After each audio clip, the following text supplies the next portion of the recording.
My niece Ava had been visiting for the weekend. She's 8, talkative, curious, the kind of kid who carries around a magnifying glass like she's in her own episode of Unsolved Mysteries. My daughter Lily, who's 10, was inside that afternoon, curled up with a book on the couch. She's the quieter one. Thoughtful. Sensitive. The kind of girl who still asks me to tuck her in even though she insists she's too old for it. I remember glancing out the window, watching Ava march around the backyard with her little plastic shovel, completely absorbed in her own imaginary world. Nothing seemed off. Nothing felt wrong. Not yet. I think the strangest part looking back was how innocent it all looked. Ava had been digging around the garden beds near the fence, places the landscapers hadn't touched in years. She wasn't doing anything out of the ordinary, just poking around. But then I heard her scream. Not a scared scream, more like the squeal a kid makes when they find a worm or a cool rock. But it still made my heart jump, and I headed outside to check on her. She was crouched in the dirt, grinning, holding something in both hands like it was treasure. A small, beat-up pink sneaker worn down at the sole, caked in old mud.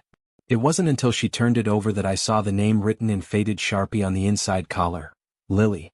My brain didn't know how to process it at first. You ever feel your thoughts try to catch up with what your eyes are seeing, like your brain is buffering? That was me. Because that wasn't just any shoe, it was Lily's shoe. Or at least it looked exactly like a pair she wore when she was about 4 years old. The same color.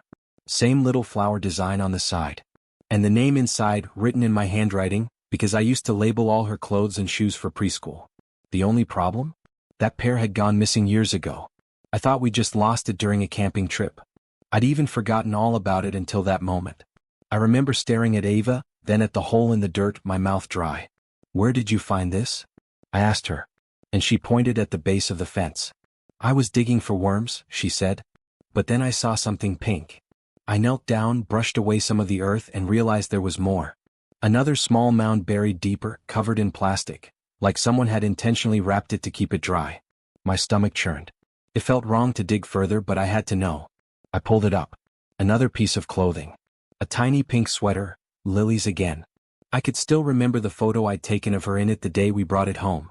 Now listen, I know what you're probably thinking. Kids lose things. Clothes fall out of bags. Items get buried in the yard over time. Maybe there's a perfectly rational explanation. And I wanted to believe that too. I really did. But the more I pulled out from that shallow grave, the more impossible it became to explain. Because mixed in with the sweater was something else. Something that made the hair on the back of my neck rise. A photograph. It was water damaged and partially torn, but you could still make out the image.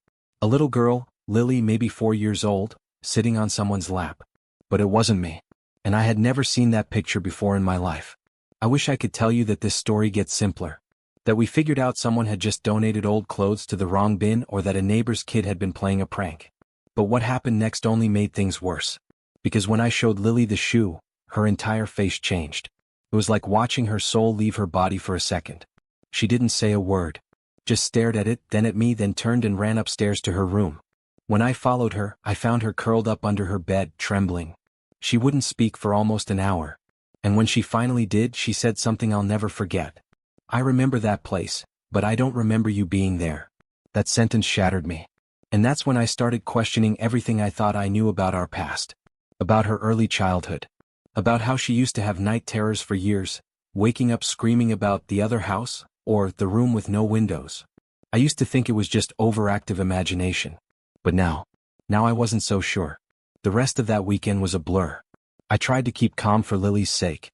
My sister picked up Ava early, and I spent the next 2 nights scouring old photo albums, baby books, school files, trying to piece together a timeline, trying to find any clue that would tell me why something of my daughter's was buried in a part of the yard we never used, and why she had a memory, fragmented and terrifying, of someone else holding her in that sweater.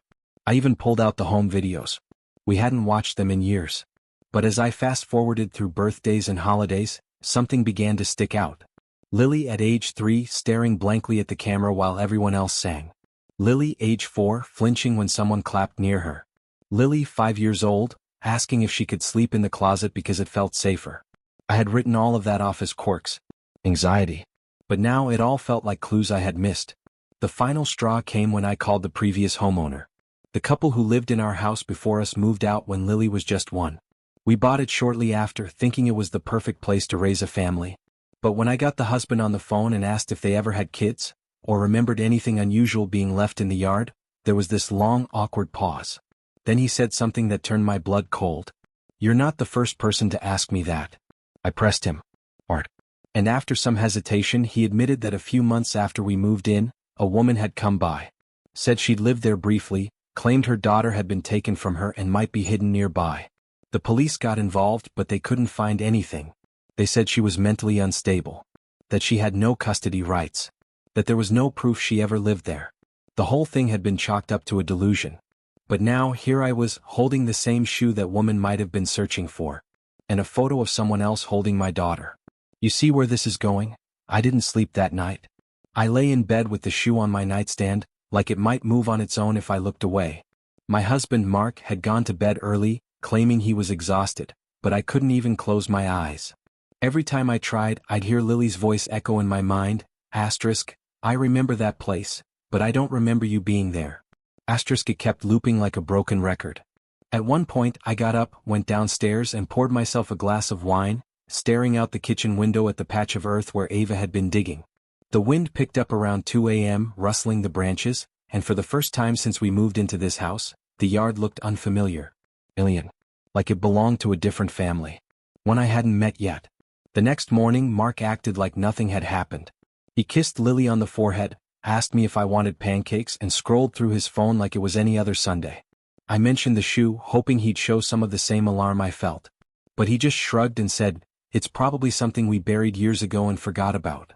That sentence, that we had buried it, hit me like a slap. I asked him when we'd ever done that. When we'd ever buried anything of Lily's in the yard. He hesitated, then muttered something about maybe donating stuff and a bag falling open. It didn't sit right. The tone of his voice. The way he avoided eye contact. But I didn't push him. Not yet. Instead, I started piecing things together on my own. I went through old medical records, school enrollment forms, even the adoption paperwork we'd filed when Lily was first placed with us. Something I hadn't looked at in almost a decade. And yes, I said adoption. Maybe I should have told you that earlier. But here's the thing, you don't think about it every day once life settles in. Lily came to us through a private agency when she was just over a year old. We were told the biological mother was a young woman who couldn't care for her and had voluntarily given her up. Clean process. No drama. We were thrilled and we fell in love with Lily the moment we saw her. But now that story was beginning to fray at the edges. Because I found something strange buried in the adoption file, a note stapled to the back of the original intake form. It was faded and slightly torn as if someone had tried to remove it. In shaky handwriting it said, asterisk, child retrieved from unverified source. Temporary placement until confirmation.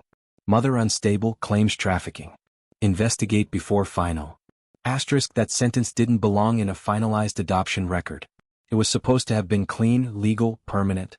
But here it was, evidence that something had been off from the very beginning. I called the agency, of course. Or tried to. The number listed was disconnected. Their website had been replaced with a generic landing page.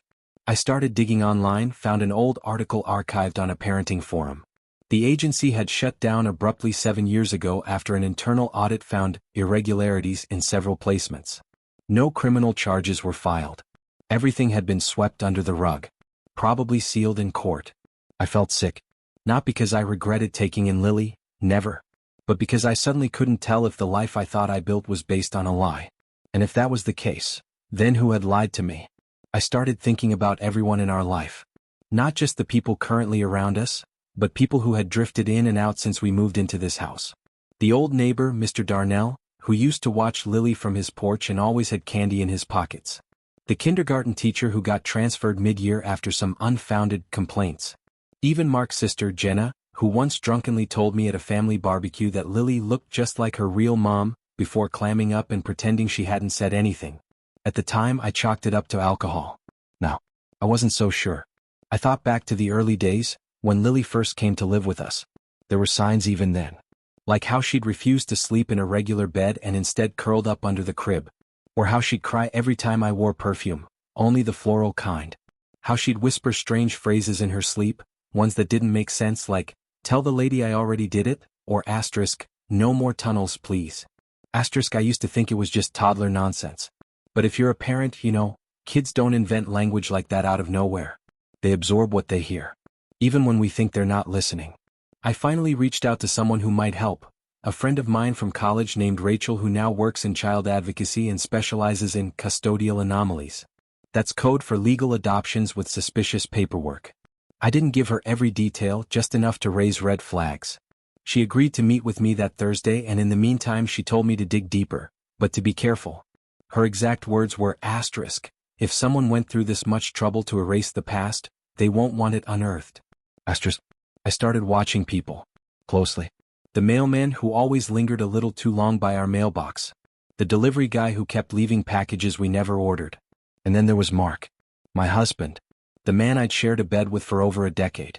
I started noticing little things. How he was always quick to dismiss the past. How he never wanted to talk about Lily's early memories. How he once lost his temper when I asked him to sort through her baby clothes, said he couldn't deal with the reminders. That's not how a father acts. That's how someone hides something. And then last Tuesday I found the box. It was in the attic, behind an old HVAC vent I only discovered because I was chasing a rat that had chewed through the insulation. I moved a few loose boards and there it was, a cardboard box wrapped in duct tape and buried beneath dust and insulation fluff. I almost didn't open it. Part of me didn't want to know what was inside. But of course I had to. Inside were dozens of items, none of them mine. A hospital bracelet with the name, Elena M. A set of keys labeled Unit B. A child's drawing with the words Mommy says don't talk to the blue man. And a burner phone. Dead but still holding a SIM card. I stared at it, my pulse pounding. I knew deep down that this was evidence. Of what, I wasn't sure yet. But something felt wrong in my bones. Like this wasn't just about an adoption gone wrong. This was something bigger. Deeper. Something that had been hiding in plain sight. The final item in the box nearly made me drop it. A newspaper clipping, yellowed and brittle. Headline: Mother claims daughter taken in illegal adoption, case dismissed. The article featured a grainy photo of a woman, her face half-shadowed, but there was something about her expression, wild-eyed, desperate, unblinking, that made me freeze. Because she looked familiar. Not from real life. But from Lily's drawings. She used to draw this woman over and over, always standing behind a tree, always reaching out. At this point, the questions were eating me alive. Who was Elena M? Why were her things hidden in my attic? Why did Lily react so viscerally to that shoe? And who was the woman in the photograph holding her when she was just a toddler? Nothing made sense. Nothing added up. But the worst part? That night Lily had another nightmare. I rushed into her room expecting the usual crying or calls for me. But she was silent. Eyes open, staring at the wall, whispering something under her breath. I got close, brushed the hair from her face. And that's when I heard it. She's almost here. I heard her digging. I jerked back like I'd been burned. Because she didn't mean Ava. She meant someone else. And I had no idea who. But I was about to find out. And I knew deep down the truth wasn't going to be easy to hear. It was going to break something wide open. Something we'd never be able to bury again. I didn't go back to sleep after Lily's nightmare. How could I? Her words kept bouncing around in my head like a ricochet that wouldn't stop. She's almost here. I heard her digging. I sat in the hallway outside her room until the sun came up, too scared to leave her alone, too wired to close my eyes. Every shadow felt longer than usual. Every creak in the house sent a chill down my spine. And for the first time since we moved in, the house didn't feel like ours anymore. It felt borrowed. Like we were living inside someone else's story, one that was never meant to be told. I made up my mind right there. I had to go deeper, even if it meant tearing apart everything we built. That morning, while Lily was at school, I took the box from the attic down to the garage and started cataloging everything I'd found. I used gloves just in case. Labeled each item. Photographed them. I even took the SIM card to a local tech shop and paid extra to have it cloned so I could analyze it without losing the original data. I didn't want to involve the police yet, not without a fuller picture. If this was tied to illegal adoptions or worse, trafficking, then rushing it could make evidence disappear. And I needed every shred of truth I could get. I was just about to upload the images of the hospital bracelet and the child's drawing to a private drive when my screen suddenly went black. At first, I thought it was a power surge. But the lights in the garage were still on. My phone was still charging. Everything else worked. I restarted the laptop. Nothing. A few seconds later, I saw a faint blinking cursor on the screen. Then a message appeared, slowly typed out, one word at a time like something from a bad thriller. Stop digging. My throat tightened. I slammed the lid shut. checked the garage windows, locked the doors. I don't know if it was a virus, a prank, or something worse, but it felt personal, like someone was watching me. I called Rachel immediately, told her everything. She was quiet on the other end for a long time, then finally said, "This just escalated. Meet me tonight. Same place." We had agreed earlier to meet in person at a little diner outside town, the kind that still had paper menus and played soft jazz over the speakers. I packed the box carefully into a suitcase, wrapped in towels, and waited until nightfall. But when I got to the diner, Rachel wasn't there. I waited 40 minutes, sipping coffee I didn't want and watching every face that walked through the door. Nothing. I texted her, called her, voicemail. Eventually, the waitress came over and asked if I was the woman waiting for Rachel. I nodded, and she handed me a small envelope. Rachel had left it with her an hour earlier, saying she might not make it back. Inside was a single printed photo. A black and white security still of a hallway camera. It showed a woman mid-stride, leaving what looked like a government building. But what stopped me cold was the child walking beside her, little, wearing a familiar pink sweater. It was Lily. The timestamp on the image was from 9 years ago. I rushed home, hands shaking on the wheel, trying to make sense of what I'd just seen. If that was real, and I was almost certain it was, then Lily had been with someone else before she ever came to us. Which meant the official timeline we were given had been altered. Faked. Someone had gone to a lot of trouble to erase where she really came from. And now, that erasure was starting to fall apart. But when I got home, the box was gone. I ran through the house like a madwoman. Checked every room, the garage, the backyard. Nothing. No signs of forced entry. No broken locks. Just an empty space where the suitcase had been. I called Mark in a panic, asking if he'd seen it or moved it. He said he hadn't even known I'd taken it out of the attic. I didn't believe him. His voice was too calm. Too flat. Like he was reciting something rehearsed. I started pushing him, demanding answers, asking if he had ever met anyone involved in the adoption process who didn't work for the agency. That's when his voice changed. Not angry, cold. "You're getting obsessed," he said. "You need to let this go before you ruin everything." That was the first time I realized I was no longer sure whose side he was on. Later that night, I dug deeper into the house's records. I found the original property deeds, permits, zoning changes. One name kept showing up, Howard Haskins. He was the previous owner's father-in-law, apparently deceased now, but his name was attached to nearly every remodel done in the last 20 years. A few phone calls later, I tracked down his son, David Haskins. I lied, said I was writing a local history piece and wanted to know more about the house's construction. What he told me shook me. He said the old man had a habit of sealing off spaces. Hidden panels, crawl spaces, even false walls. Said he was paranoid about surveillance, convinced the government was watching. Most of it sounded like conspiracy junk until he added, he once walled off an entire basement room, claimed it was safer that way. We found toys in there. A mattress. Like someone had been living in it. We don't have a basement. At least we didn't think we did. I spent the next morning pulling up blueprints, tapping on floorboards, tracing the layout. That's when I found it, beneath the laundry room. A hollow patch, covered in tile, camouflaged perfectly. With enough pressure and a little crowbar, it gave way. There was a wooden hatch. I opened it, not knowing what I expected. Maybe a rat nest. Maybe nothing at all. But what I saw sent me staggering backward. Steps. Narrow, old, and leading down into total darkness. The air that came up through the hole was damp and smelled like mildew and something else. Something metallic. I was about to go down there. I even had one foot on the first step. But then I heard a voice behind me. Not from inside the house. From the hallway just outside the laundry room. "You really shouldn't be doing this alone." I spun around.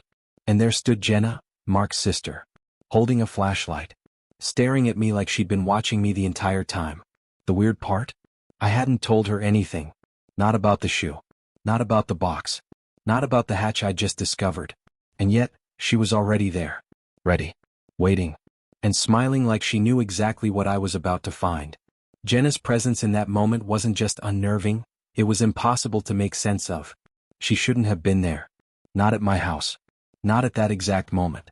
Not holding a flashlight and standing perfectly framed in the doorway like she'd been waiting for her cue. My mind scrambled to catch up. I asked her how she knew I was down here, what I was doing, what I'd found.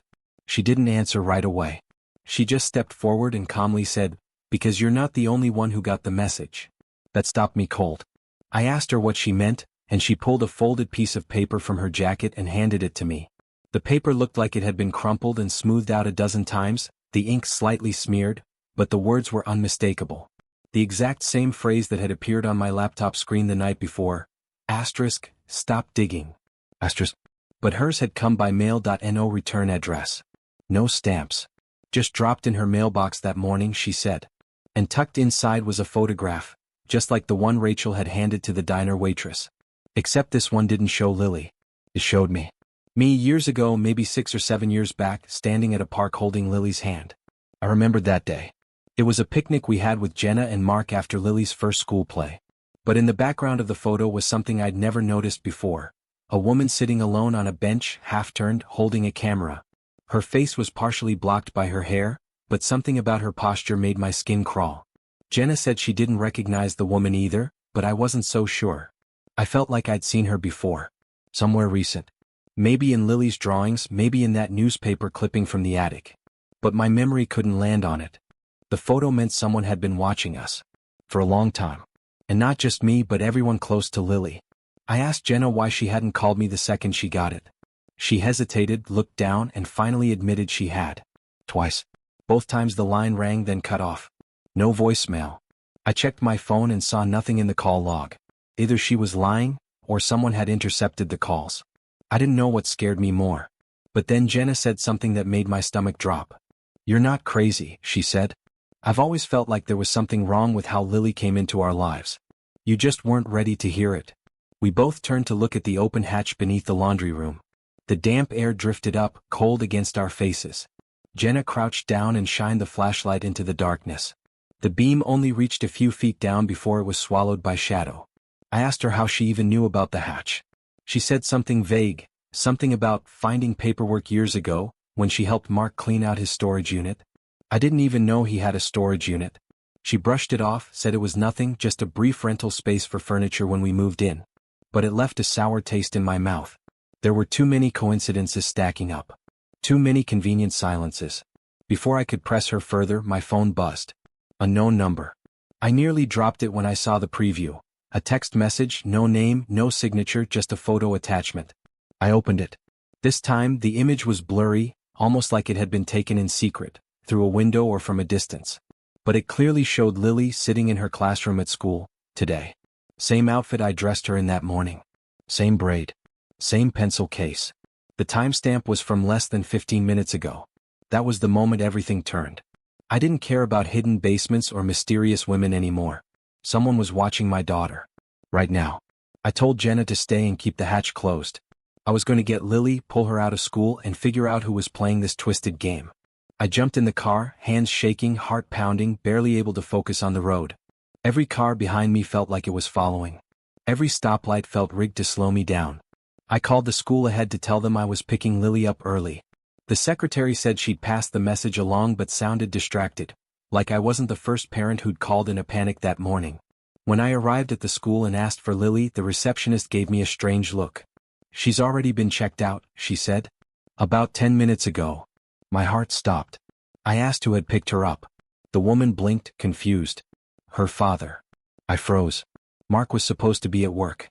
I called him immediately. No answer. Voicemail. I tried again. Nothing. I told the receptionist to pull the security footage of who signed her out. She said she'd have to check with the principal first, but she was already moving slowly, sensing something was wrong. I drove straight home, praying Lily would already be there, that maybe Mark had gotten spooked and decided to bring her back. But the house was still. Silent.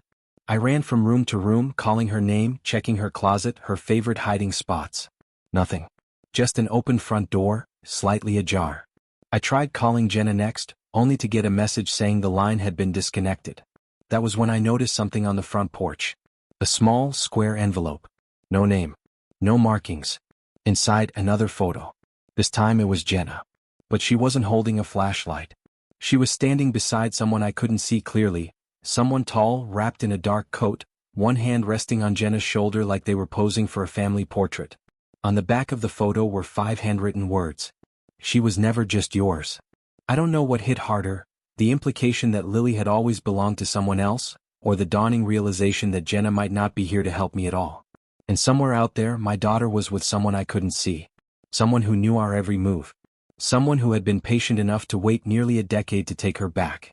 By the time I stepped back inside the house, the world no longer felt solid beneath my feet. It felt like I was walking through fog, thick, suffocating, and somehow too quiet. That silence wasn't peace. It was the kind of stillness that screams at your instincts, the kind your body recognizes before your mind catches up. Every surface around me looked familiar, but something about them had shifted.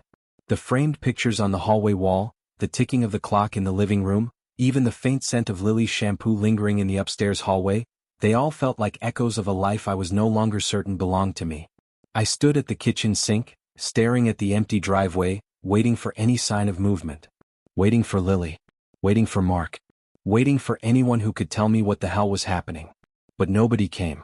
Just the wind outside, brushing against the windows like fingertips, too deliberate to feel natural.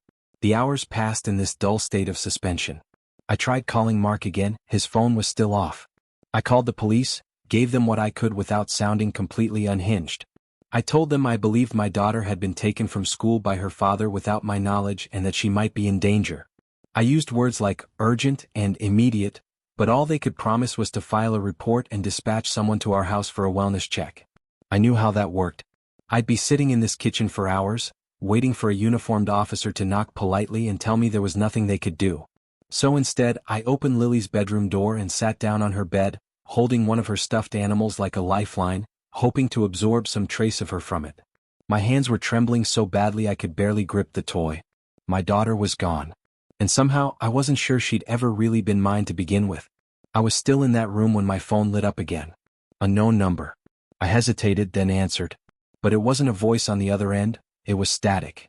A low hum, broken by brief, unintelligible clicks like someone was trying to tune a radio just out of range. Then a whisper, soft and urgent, "You're being watched." That was it. No name. No instruction. Just that single, terrifying phrase. Then silence. I ran through the house, checking every window, every door. The cameras we installed years ago were blinking red, disconnected. The router had been reset. My laptop refused to connect to the internet, and when I tried my phone's hotspot, the device overheated and shut down. That's when I noticed the small red light in the corner of the bookshelf in the living room, something I'd never seen before. I got closer. The camera. Hidden between two old travel books. It had been running for days, maybe weeks. I ripped it out, but it was already too late. They'd been watching us. Watching her. In a panic, I grabbed the box of files I'd managed to recover from Rachel's lead, photocopies of hospital intake forms, photos, and handwritten notes, the only pieces of the truth I still had, and stuffed them into a duffel bag. I needed to move. Somewhere public. Somewhere I could think without feeling like I was being tracked from inside my own walls. But as I stepped outside, the world felt even stranger. The air smelled metallic. The sky was cloudless, but somehow everything looked dim. I walked to the curb and realized something was off with the neighborhood. There were no cars driving by. No dogs barking. No kids playing. Just the sound of the leaves rustling and the faint hum of electric wires overhead. That's when I noticed the van. White. Unmarked. Parked across the street. I'd never seen it before. No logos. No license plate on the front. Just sitting there, idling like it was waiting for something. I walked slowly to the edge of my yard, pretending to check the mailbox, heart pounding so hard I thought I might pass out. When I turned to head back inside, the van's engine cut off. The passenger door cracked open for a second, just enough to see a hand resting on the edge of the door. It was gloved. Then it slammed shut again. I ran. I slammed the door behind me, locked every bolt, pulled every blind. Then I sat in the center of the living room floor with my back to the fireplace, holding my phone like it was the only weapon I had left. I dialed Jenna again, hoping against hope she would pick up. But instead of a ringtone, I heard a strange recorded message. "The number you have reached is no longer in service. If this is an emergency, please contact the primary guardian." That line didn't make any sense. Primary guardian? Of what? Of who? It wasn't just Jenna who had vanished. Rachel wasn't answering either. I called the diner and asked if she had come back the night before to retrieve anything, or if she left a number. The woman on the other end got quiet. Then she said, "She told me if anyone called asking about her to hang up." Click. By nightfall the fear had changed. It wasn't just anxiety anymore, it was physical. My body had gone into full panic mode. Every creak in the house felt like footsteps. Every flicker of the light bulbs overhead felt like a sign.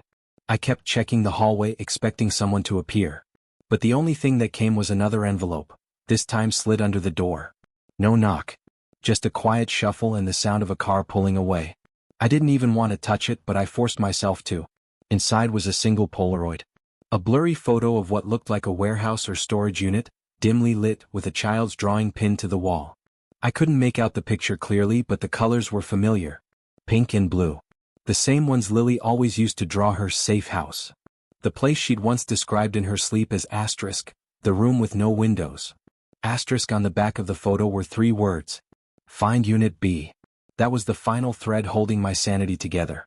My thoughts raced. The hospital bracelet I found in the attic, the one with Elena M. written on it, was wrapped around a key labeled Unit B. At the time, I assumed it was storage. Maybe medical. But now I knew it was something else entirely. Something more than just an artifact of the past. It was a location. A clue. Maybe even where they were keeping her. But I didn't know who they were. And worse, I didn't know who I could trust anymore. Because if Jenna had been involved from the beginning, if Rachel was now unreachable, if Mark had truly taken Lily without warning, then I was completely alone. Surrounded by ghosts. And the only map I had to find my daughter was drawn in half-memories, buried photographs, and whispered warnings from voices that refused to show their faces. But I was going to Unit B. Even if it was the last thing I did. And somehow I already knew, I wouldn't be the only one there. I found Unit B at the edge of the industrial park about 45 minutes outside town, hidden between 2 crumbling brick warehouses that looked like they'd been abandoned since the late 90s. The lock on the rusted roll-up door matched the key from the attic exactly, and the moment it clicked open in my hand, I swear I felt my heartbeat echo through the concrete around me. The place smelled like old oil and forgotten years. There were no windows, no lights, just a long, narrow corridor that opened into a room far bigger than I expected. I stepped inside slowly, flashlight trembling in my hand. What I saw wasn't what I was expecting. There were no cages, no chains, no medical equipment. Just rows of boxes, shelves, filing cabinets. And at the center, an old corkboard with dozens of photographs pinned to it, pictures of children. Some smiling. Some looking straight into the camera with eyes that were terrified. I recognized one of them immediately. Lily. Much younger. Maybe 3 or 4 years old. But it was her. I staggered closer, heart in my throat, scanning the wall for anything that made sense, any thread I could follow. The photos were labeled with dates and short notes. Asterisk, placement approved, behavioral adjustment required, transfer pending. Asterisk, some of the same handwriting I'd seen on the note cards in the envelope. As I turned toward the center desk, I noticed a drawer had been left slightly open. Inside was a thick folder labeled Project Sparrow. That name, something about it felt familiar, though I couldn't place where I'd heard it before. My hands were shaking as I flipped it open, scanning the contents. Pages of reports, psychological profiles, behavior conditioning protocols. And then I saw a birth certificate. Not Lily's, but mine. I froze. My full name. My date of birth. Except the hospital listed wasn't the one I remembered. And the parental information was blacked out entirely. Underneath, typed in bold, was a line that sent my knees buckling. Subject 42 successfully integrated into civilian environment, observation ongoing.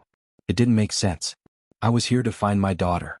To unravel the mystery around her, but everything I found here, it was about me. That's when the door slammed shut behind me. I spun around, dropping the folder to the floor, papers scattering like fallen leaves. A figure stepped out of the shadows, tall, familiar. It was Mark. His clothes were different, more utilitarian, and he didn't look surprised to see me. If anything, he looked exhausted. Like he'd been waiting for this moment far longer than I had. I could barely speak. "Where is she?" I demanded. "Where's Lily?" He didn't answer right away. Just stared at me with those same eyes that used to look at me with love and patience. Now they looked at me like I was some fragile thing he had to break gently. "You weren't supposed to remember," he said quietly. "Not like this." "What the hell are you talking about?" Mark stepped forward and picked up the folder from the floor. "They never tell the subjects everything. Not even the handlers. I thought we'd moved past this. I thought it was over. Asterisk subjects. Asterisk handlers?" My voice broke into a whisper. "Mark, what did you do?" He opened the folder, flipped to a page I hadn't seen. A photo of me sitting in what looked like a child's playroom. Only I wasn't a child. I was in my 20s. Wires attached to my temples. An observation window behind me. Underneath, another line of text. Recovered memory sequence triggered. Containment protocol required. I didn't meet you by accident, he said. You were assigned to me. I volunteered for your case after what happened with Subject 19. You were stable. Sweet. You didn't question much. But the pregnancy, he trailed off. That changed everything. I felt like the floor had dropped out from under me. My memories, my marriage, my entire life suddenly felt manufactured, synthetic. I couldn't even speak. I just shook my head, repeating the word no over and over like it would undo the avalanche crashing around me. You weren't supposed to conceive, he said quietly. They told us you couldn't. They said your conditioning protocol eliminated all maternal instinct. But then Lily happened. And suddenly everyone was watching again. Not just you. Her. He stepped closer and I backed away. So what? She's some experiment too? She's more than that. She's the only one who's ever developed naturally in the field. No implants, no schedule, no trauma triggers. She's pure. His eyes shone, not with pride but with something worse. Obsession. She started drawing things they couldn't explain. Places she'd never been. Names she shouldn't have known. You thought she had an imaginary friend. But she wasn't imagining him. He was real. And now they think she's a risk. I couldn't breathe.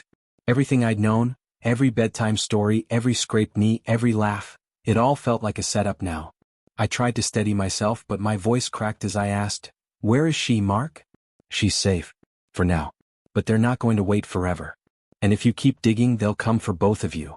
I took a step back toward the door, my hand fumbling for anything I could use as a weapon. "Why tell me this now?" He looked at me with something close to guilt. "Because you deserve to know what you were. What you still are. And because someone else is already breaking the rules." "What do you mean?" He hesitated. "Someone from inside. They've been helping you without permission. That call you got, the files Rachel gave you, the bracelet, none of that was sanctioned. And if they trace it back..." He didn't finish the sentence. He didn't have to. Because at that moment I realized something else. Something even more horrifying. If Mark was telling the truth, then my memories, my identity, everything I thought I chose, had been carefully shaped. Which meant that the person I trusted most, Rachel asterisk, might not have been helping me at all. She could have been guiding me. And suddenly I wasn't sure who the traitor was anymore. I didn't sleep that night, not even for a minute. I drove home from the warehouse in silence, heart pounding so hard it made the steering wheel tremble beneath my fingers. Every turn of the road felt like it was pulling me deeper into a reality I hadn't asked to be part of, a world that had been hiding in plain sight for years. I sat in the driveway for over an hour, engine idling, watching the glow of the porch light flicker like it was struggling against something darker. Inside, the house looked untouched, like nothing had changed, but I had. And now every inch of it felt like a stage, every photo frame, every drawer, every childhood drawing on the fridge felt like it had been planted. And worse, maybe it had. Rachel was waiting for me in the kitchen, her hair damp, fresh out of the shower, wearing the sweatshirt I always stole from her in winter. She looked up from her tea and smiled, but the smile didn't reach her eyes. "You're back late," she said gently. "Everything okay?" I stared at her for a long time, trying to piece together how much of her was real. She'd been my anchor for years, the one person who made me feel sane when the world got too loud. She was the one who told me not to worry about Lily's drawings, who insisted the late-night calls were just spam, who comforted me when I woke up screaming. But now, every word, every touch, every "I love you," suddenly felt like it needed re-examining. I couldn't trust what was real anymore. And still I needed answers. I couldn't dance around it. I sat down across from her, barely managing to keep my voice steady. "Where did you get the bracelet?" Her eyes flickered almost imperceptibly, but I caught it. "What bracelet?" "Don't do that," I said, sharper now. "The one you gave me the night Lily disappeared. The one with the tracking chip embedded in the clasp." Her lips parted slightly like she was about to deny it, but then she stopped. For a second she just stared down at her mug and then she whispered, "I was trying to keep you safe." I stood up so fast the chair screeched behind me. "So it's true," I said. "You've been lying to me." "No," she said, rising too. "I've been trying to protect you. There's a difference." "From what?" I demanded. "From my own life? From the truth about Lily? Or is it from whatever version of myself you all think I don't remember?" Rachel was crying now, but I didn't feel sorry for her. Not yet. I needed the truth more than I needed comfort. "I didn't sign up for this," she said. "I didn't know what I was agreeing to when they brought me in. But after everything, after Lily, I couldn't leave. I love her." "Then tell me where she is," I said. "Tell me what they're doing to her." She wiped her face with the sleeve of her sweatshirt. I don't know. I swear I don't. I haven't seen her since the night she vanished. I only get updates, coded messages like drops in the mail. And then they told me to stay quiet. That if I pushed too hard or gave you too much information, they'd take you too. It felt like being kicked in the chest. I staggered backward, numb. My entire life had become a game of surveillance and manipulation, and I'd been playing blind the entire time.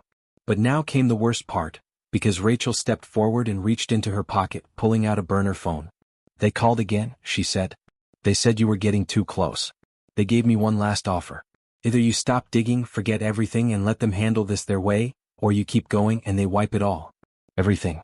You, me, Lily. Gone. I stared at the phone like it might burn through the table. So what, they want me to choose between being a mother and being alive? No, Rachel said quietly. They're asking you to choose between being a mother you remember, and one she might not. The weight of that hit me like a brick wall. Because as much as I hated her words, there was truth in them. If I backed off, maybe they'd return Lily to some safe, sterile life. Maybe she'd grow up thinking I'd died or never existed or been a danger. But she'd be alive. Safe. Maybe. If I fought, if I tore down the lies and pushed every boundary they put up, maybe I'd see her again. But it might come at the cost of both our lives. Or worse, our minds. The phone buzzed suddenly in Rachel's hand. She turned it around so I could see the message. One line, no sender. Decision required. 1 hour. Final offer. I could barely stand. My body was shaking from exhaustion, fury, grief, but somewhere deep inside, something colder was forming. Something made of fire and steel. They wanted me to forget. They wanted me to bend. But if I chose silence, who else would be caught in the cycle? Who else would have their lives rewritten, their children stolen, their memories altered? I looked up at Rachel, eyes burning. You said you loved her. Then you helped me find her. Not the version they'll give us. The real Lily. No matter what it costs. Her face went pale. If we do this, there's no going back. I didn't even blink. There was never a way back, Rachel. Not after they took her. And just as she nodded, resigned and trembling, the power went out. Every light in the house died at once. The refrigerator clicked off. The heater stopped humming. And in the silence that followed, we both turned to the front window, where a black SUV had just pulled up across the street. No headlights. No markings. Just presence. I didn't have to be told. The clock had started ticking.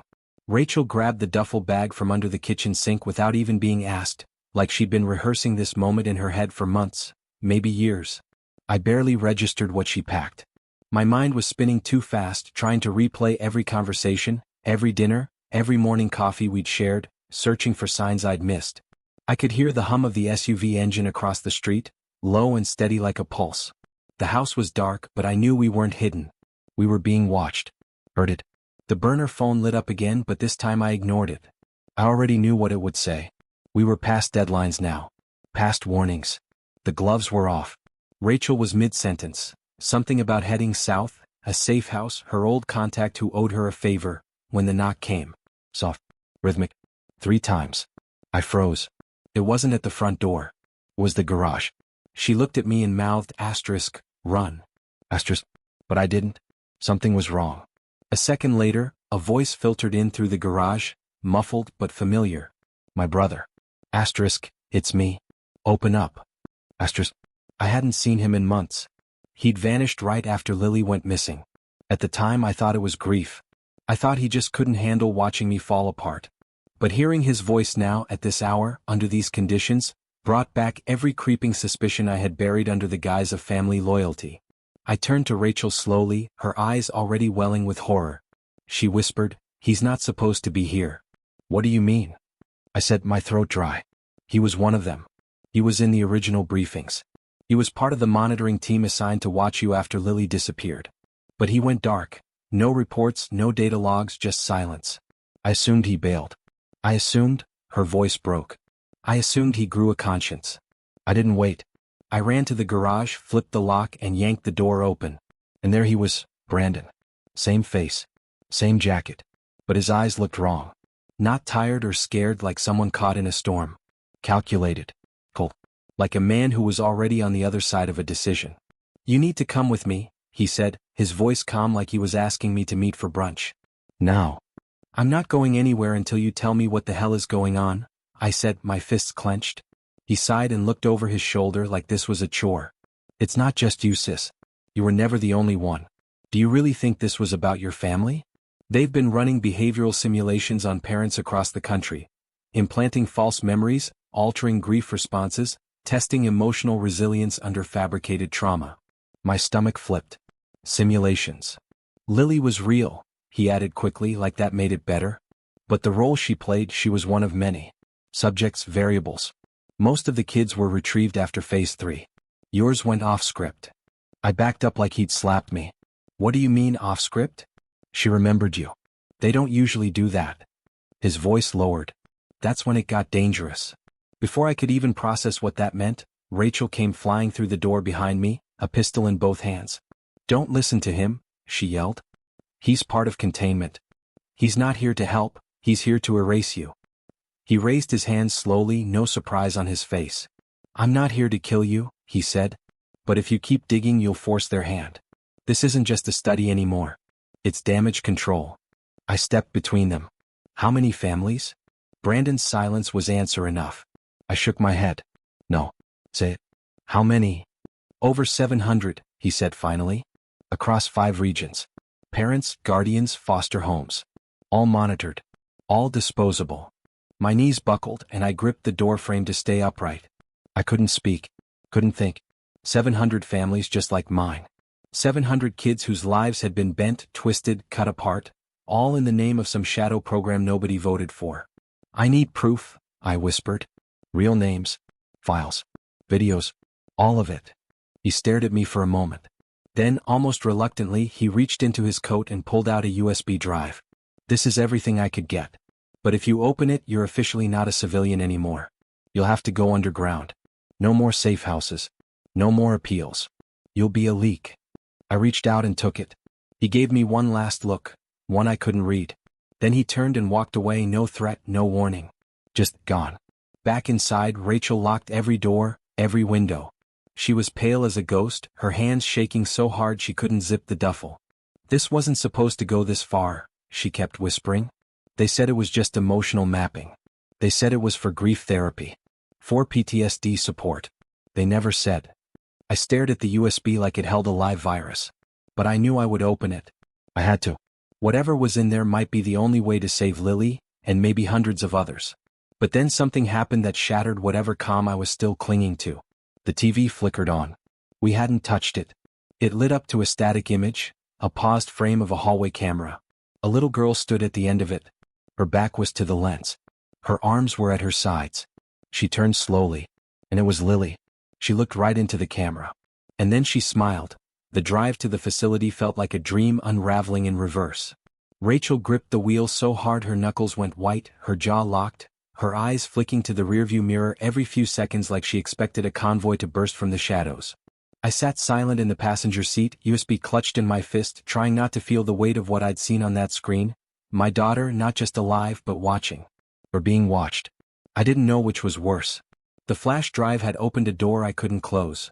Full reports logged in code, timestamps matching dates I'd assumed she was still safe in her room. Videos from hidden cameras installed in her toys. Journal entries from agents embedded in our neighborhood, disguised as neighbors, crossing guards, even pediatricians. Everything was logged. Emotion response ratings, memory edits, familial bonding thresholds, detachment stages. My daughter wasn't a missing person. She was data. Rachel parked a quarter-mile from the entrance, behind a collapsed billboard covered in graffiti. They won't let you walk in, she said, sliding a small earpiece into my hand. If you lose signal, if anything feels off, run. I'll be tracking from here. But I wasn't planning to run. Not now. Not with Lily somewhere behind that wall. I zipped up the black hoodie she'd given me, pulled the cap down over my eyes, and made my way across the gravel without looking back. The entrance wasn't guarded, at least not visibly. Just a steel security door tucked behind a utility shed, surrounded by nothing but dry grass and silence. I used the credentials Rachel had decrypted from the drive, a temporary access badge assigned to an inactive observer. The lock clicked green. Inside, the temperature dropped immediately, the air stale like an abandoned hospital. The hallway lights buzzed low, almost apologetically, casting long shadows across the tiled floor. Every room I passed was labeled with a number and a brief code, EMR. NRESG. I didn't stop. My ears rang with each step, but I kept walking until I reached a central chamber that looked like it belonged in a bunker, not a research facility.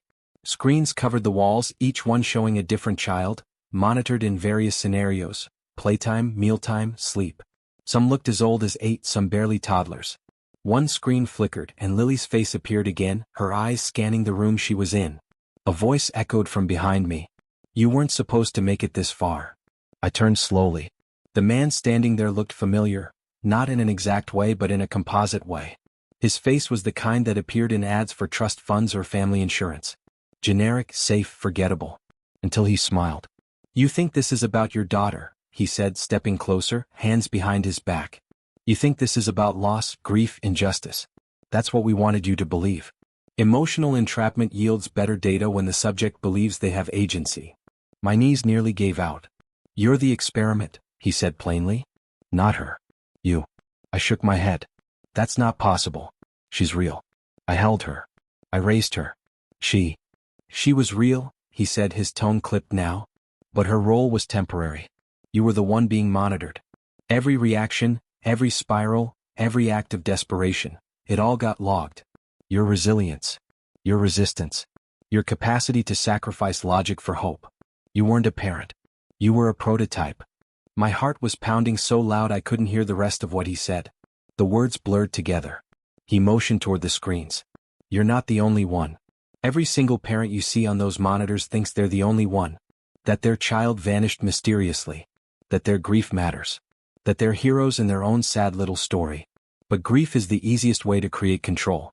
All we had to do was take something, and you gave us everything else." He gestured behind him and 2 doors slid open. I saw her. Lily. Sitting on a bench, swinging her legs, humming to herself. Her hair was longer. Her face older than I remembered. She looked up and smiled. I ran to her before he could stop me. I wrapped my arms around her and sobbed into her shoulder. "Lily, baby. It's me. It's Mommy. I'm here." She didn't pull away. But she didn't hug back either. "Do you remember me?" I whispered. She nodded. "You're Subject A." It shattered me. The man laughed softly. "You see? Her memory retention was too high. We tried to scrub you from the neural path, but the imprint was unusually deep. That's why she smiled at the camera. That's why we had to shut down her cycle early. You're the outlier we couldn't erase." He moved toward a console. "So now you have a choice. Walk out of here with her, and live in hiding for the rest of your life, branded, hunted, cut off from everything you've ever known. Or go back. We'll reintegrate her. Cleanly. You'll forget again. And this time it'll stick." I stared at Lily.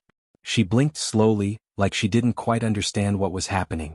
I realized then that they had not only experimented on me, but they'd fractured her, piece by piece, until the only identity she knew was the number on her wristband. I looked back at him. "Why?"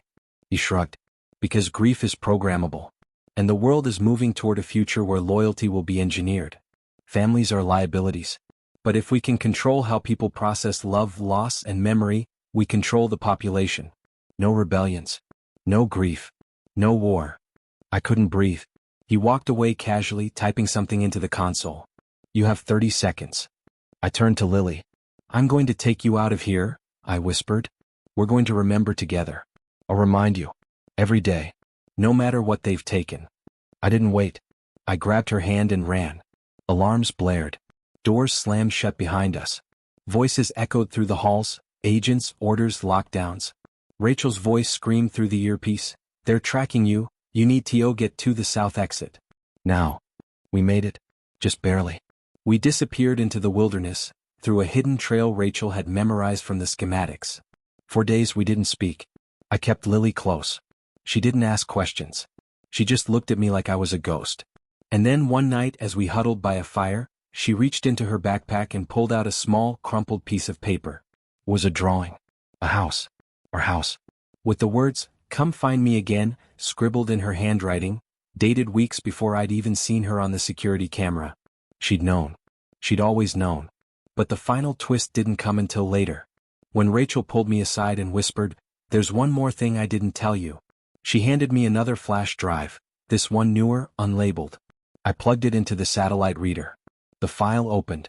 It was a video. Of me. Sleeping. Dated from the night before Lily was born. And behind me in the dark corner of the room stood Lily. Watching. Smiling. We've been off the grid for 11 months now. No phones. No banks. No names. Just cash, border towns, and places where people don't ask questions because they have too many of their own. Lily sleeps beside me now, curled up under a tattered fleece blanket, breathing softly like nothing ever happened. And sometimes I let myself believe that maybe it didn't. That maybe we're just another mother and daughter running from something we can't name. But deep down I know better. I know what they did. What they built. What they took. And I know it wasn't just about us. All across the country, maybe the world, parents are still waking up in the middle of the night, haunted by dreams they can't explain, grief they can't place, and faces they swear they've never seen but feel deeply tied to. That's the real horror of it all, not the technology, not the conspiracy, not even the surveillance. It's the way they tampered with something sacred and buried it so deep that people doubt their own love, their own memories. They turned families into experiments and called it progress. I've spent countless nights trying to piece it all together, to understand how it happened, why no one stopped it, and why I remembered when I wasn't supposed to. But some questions just echo, unanswered, like footsteps in an empty hallway. Rachel said it had something to do with my neural chemistry, an anomaly, a statistical fluke. But I think it was something simpler. I think it was love. Not the kind you see in movies or post about on social media, but the raw, desperate kind. The kind that makes you claw through ash and fire and silence just to feel your child's heartbeat again. That kind of love can't be programmed. And it can't be erased. We've built a routine here in a small cabin on the edge of a forest in Montana. One of the few states where the old grids barely function and digital oversight is still spotty. It's quiet. Isolated. Safe for now. Lily started drawing again. Pictures of lakes, trees, and sometimes strange things like a tower made of mirrors or a circle of figures wearing white masks. I don't press her about those ones. I've learned to let the silence breathe between us. Healing doesn't come with answers. It comes with patience. With presence. One morning she looked up from her sketchpad and said, "Mom, do you ever think they're still watching us?" The way she said it, so casually like asking about the weather, sent a chill down my spine. I paused, then nodded slowly. "Maybe," I told her. "But that's why we don't let them decide who we are anymore. They can watch. They can try. But they don't own us." Still, some nights I catch her staring at the trees like she's waiting for something, or someone. And some part of me knows this isn't over. Because the system they built wasn't just a lab or a facility. It was a philosophy. It was infrastructure. And things like that don't disappear just because one family escapes. They adapt. They go deeper. Underground. Under new names. Funded by new faces who smile for cameras and give TED Talks about next-generation parenting and cognitive restructuring for societal balance. It's already starting again. I saw it in a YouTube short that slipped through a random IP reroute, an ad for a children's sleep product. But something about it felt off. Too clinical. Too perfect. And in the background, for just a fraction of a second, I could swear I saw a child's drawing pinned to the wall. A house. Our house. The one Lily drew. Twice. Rachel still checks in using burner tech that's nearly impossible to trace. She's been moving through cities, tracking whispers, trying to dismantle the remaining nodes of the network. But the deeper she goes, the more she realizes how big it really was. It wasn't just research, she told me during our last coded transmission. It was a model. One that governments are bidding for. Private contractors. Even schools. They're not trying to kidnap kids anymore. Now they're trying to rewrite how kids grow. How they bond.